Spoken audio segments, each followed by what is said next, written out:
ایک شخص آئے گا بڑے دور دراز سے سفر کر کے آئے گا، اور حدیث کے الفاظ اشعث اغبر، اتنے دور دراز سے سفر کرنے کے بعد جب وہ پہنچے گا تو لوگ اس کو دیکھیں گے، پہچاننے سے انکار کر دیں گے۔ کیوں؟ بالوں کے اوپر مٹی ہے، ریتی ہے، بال غبار آلود ہیں۔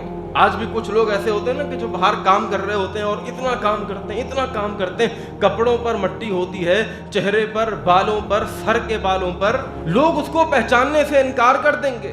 وہ کعبۃ اللہ میں داخل ہوگا اور داخل ہونے کے بعد لبیک لبیک کی صدائیں لگائے گا۔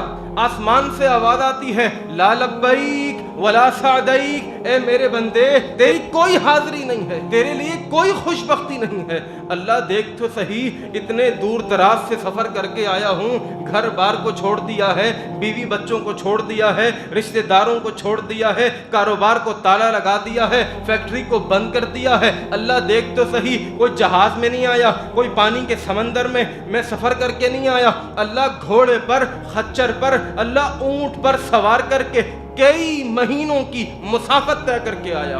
اللہ اکبر۔ رب فرمائے گا میرے بندے تیری کوئی حاضری قبول نہیں ہے، کوئی نیک بختی نہیں ہے۔ اللہ پھر بھی بتا تو صحیح ماجرا کیا ہے، میرا جرم کیا ہے، کس جرم کی پاداش میں یہ سزا بھگتنی پڑ رہی ہے۔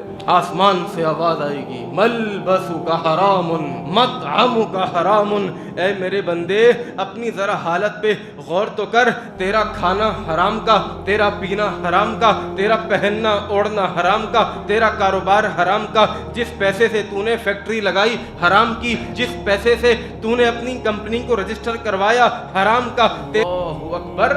حرام کے پیسے سے حج کرنے کے لیے آیا ہے، لوگوں کا مال کھا کے حج کرنے کے لیے آیا ہے، بہنوں کو بھائیوں کو وراثت کا مال دینا ہے، وراثت تقسیم ہو چکی ہے، سارے مال پر قبضہ کر کے بیٹھا ہوا ہے۔ لوگ تیرے گھر پہ روزانہ آ کر دستک دیتے ہیں، بھائی 2 سال پہلے قرضہ لیا تھا، آپ حاجی بن کے حج کو چلے ہیں، ہمارا پیسہ تو لوٹا دیجیے۔